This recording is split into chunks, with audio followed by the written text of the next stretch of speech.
Assalamualaikum warahmatullahi wabarakatuh.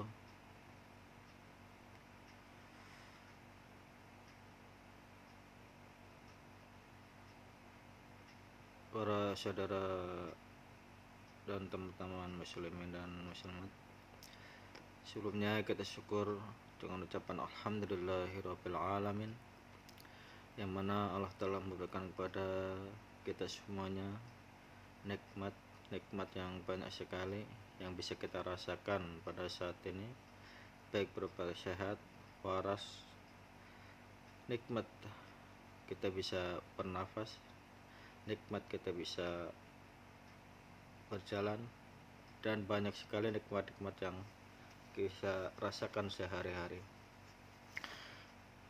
Yang lebih apalagi yaitu kita kasih nikmat oleh Allah, itu bisa menetapi agama yang benar, agama yang betul-betul diterima oleh Allah, yaitu agama Islam.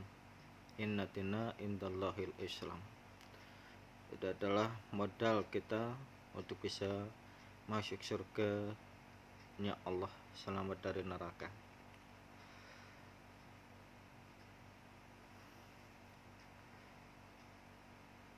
Wujud qaulun, ucapan, yaitu kita bersyukur kepada Allah dengan ucapan alhamdulillahirabbil alamin.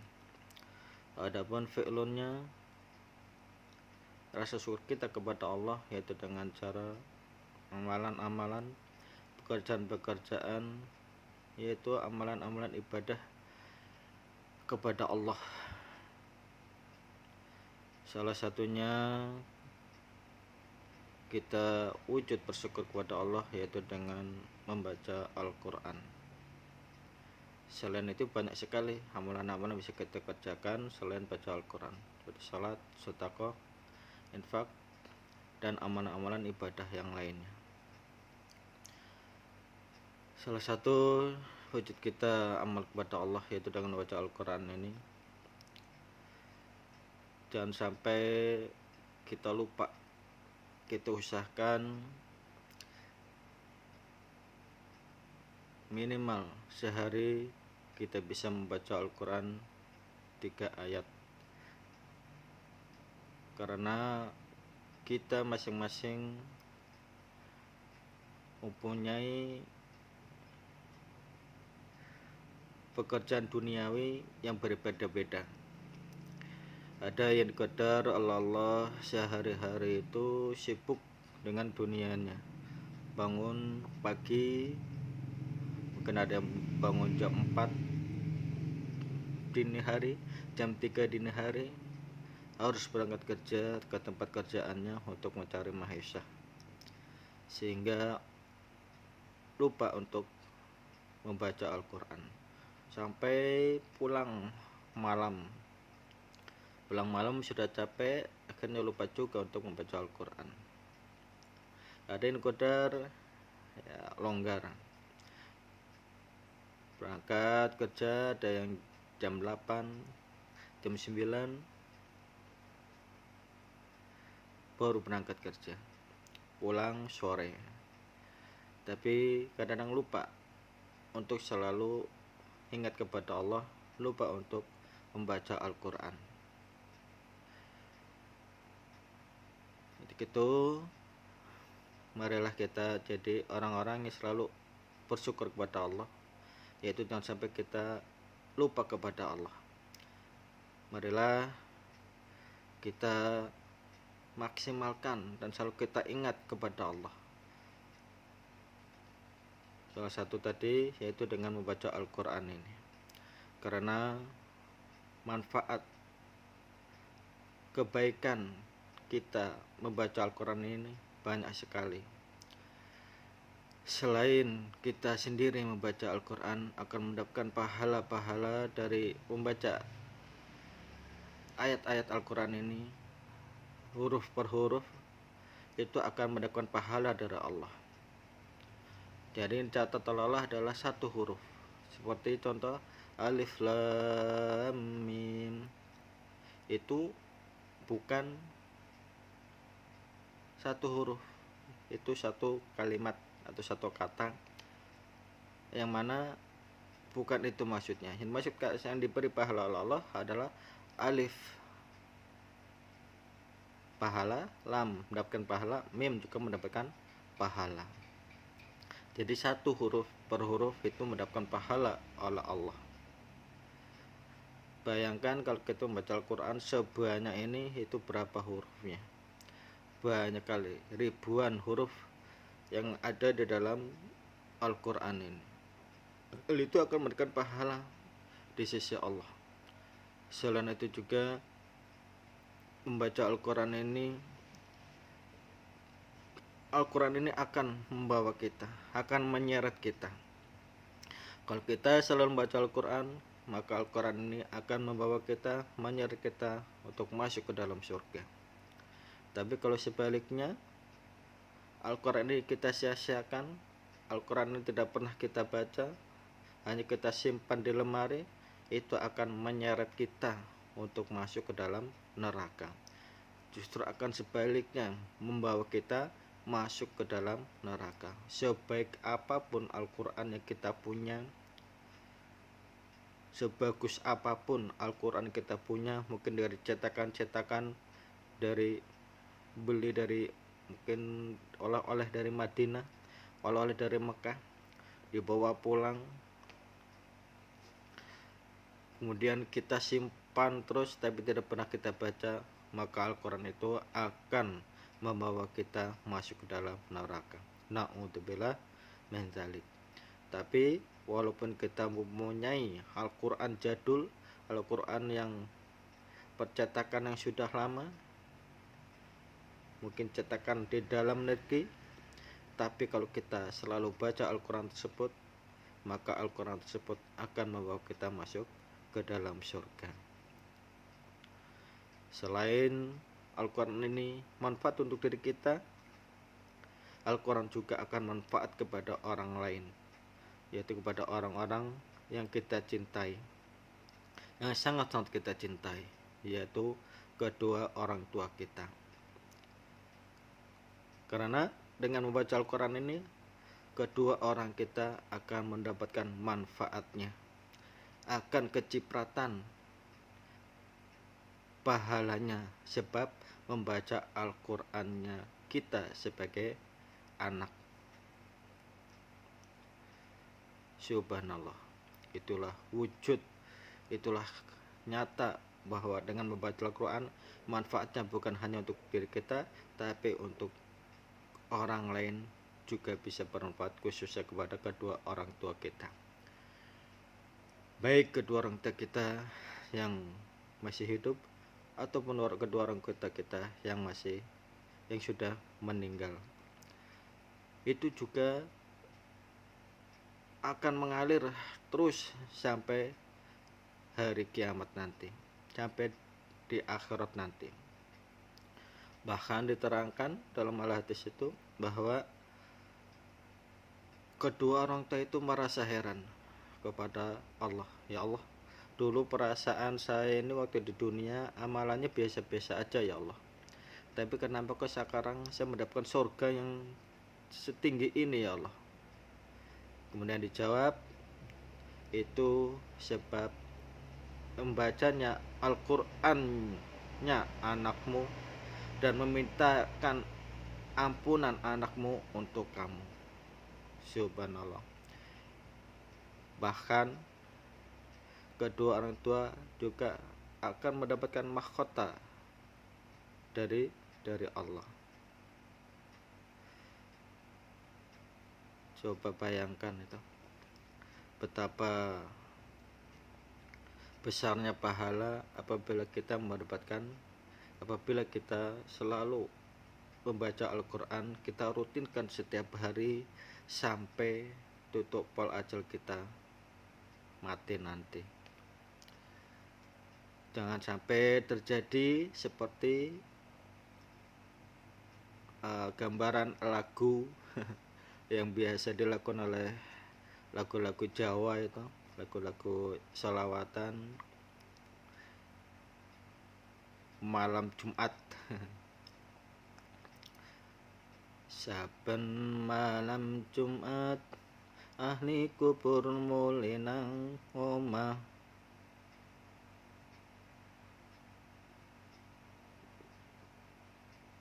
Kanggo nyaluk donga lan maca Quran sejajan sakalimat, namun ora dikirimi banjur mulai brebes milih.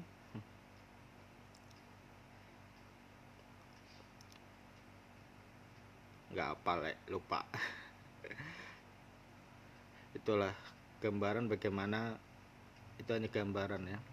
Ahli kubur itu ceritanya setiap malam Jumat itu pulang ke rumah untuk melihat keadaan apakah anak-anaknya itu membacakan doa untuk dirinya ataupun membaca Al-Quran walaupun satu kalimat untuk disampaikan kepada ahli kubur, yaitu orang tuanya tersebut.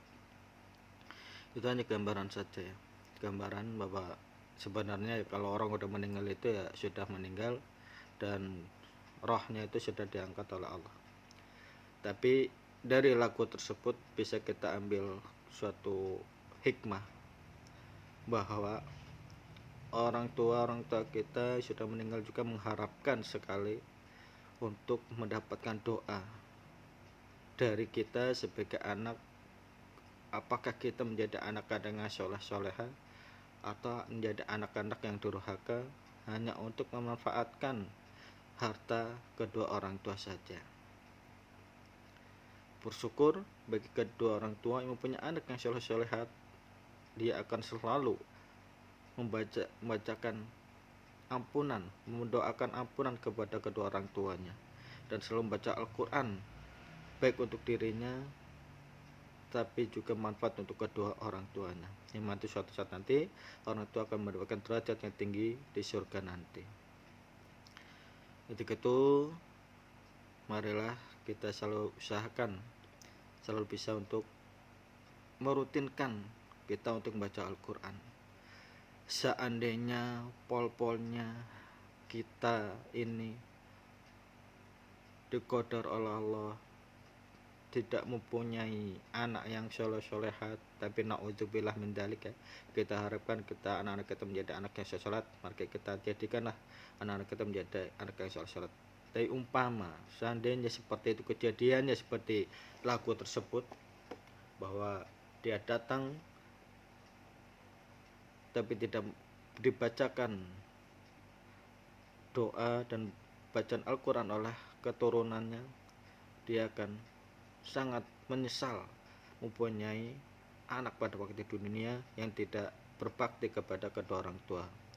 Itu marilah kita rutinkan membaca Al-Quran. Kalau seandainya terjadi seperti itu, maka Al-Quran ini akan manfaat untuk diri kita sendiri. Karena apa? Kita sudah terbiasa untuk membaca Al-Quran. Seandainya nanti anak-anak kita, generus kita, anak turun kita lupa atau bahkan menjadi anak yang durhaka, maka Al-Quran ini bisa manfaat untuk diri kita sendiri. Tidak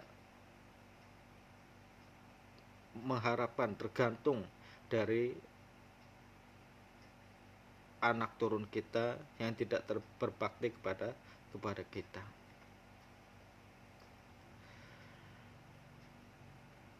Semoga anak-anak kita menjadi anak yang soleh-soleha, sehingga kita suatu saat nanti seandainya dipanggil Allah akan selalu mendapatkan doa-doa, aliran-aliran doa dari anak-anak kita yang soleh-soleha. Amin.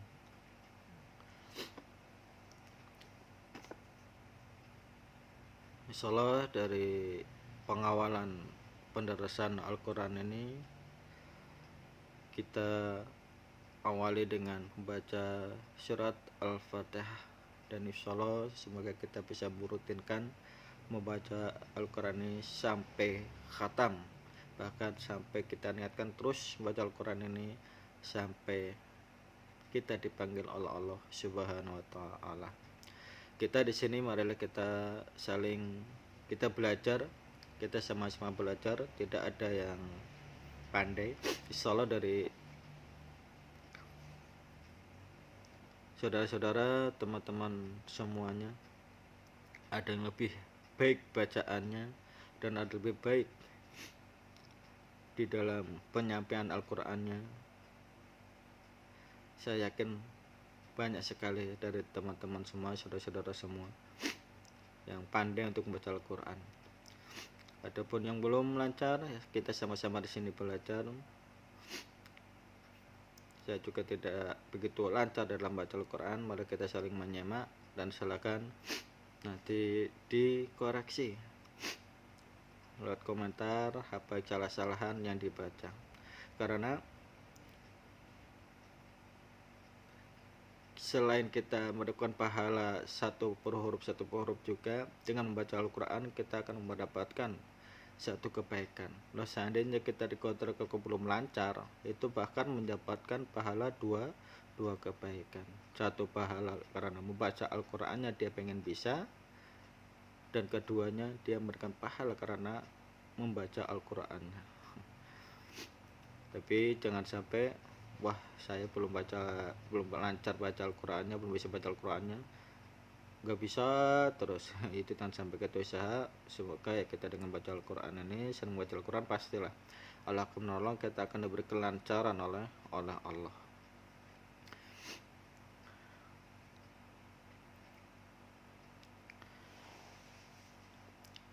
A'udzu billahi minasyaitonir rajim. Bismillahirrahmanirrahim. Alhamdulillahi rabbil alamin. Ar-Rahmanir Rahim. Maliki yaumiddin. Iyyaka na'budu wa iyyaka nasta'in. اهدنا الصراط المستقيم صراط الذين أنعمت عليهم غير المغضوب عليهم ولا الضالين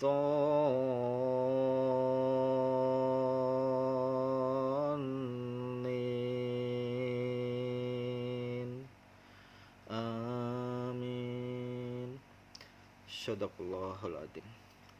Bismillahirrahmanirrahim. Alhamdulillahirabbil alamin. Allahumma shalli ala Muhammad wa ala ali Muhammad. Allahumma arhamna bil Qur'an waj'alna imama wa huda wa nura rahmah. Allahumma zakirna minhu wa nashina wa alimna min majahina wa arsyikna talwatahu ana al-nahar waj'alna hujjatan ya rabbil alamin. Allahumma faqihna fiddin, Allahumma faqihna fiddin, Allahumma faqihna fiddin, Allahumma alimna tawilal kitab, Allahumma atina hikmah. Rabbana dhalamna anfusana wa illam taghfir lana wa tarhamna lanakunanna minal khasirin. Allahumma rabbana atina fiddin hasanah wa fil akhirati hasanah wa qina adzabannar. Allahumma shalli ala Muhammad wa ala ali Muhammad walhamdulillahirabbil alamin. Assalamualaikum warahmatullahi wabarakatuh.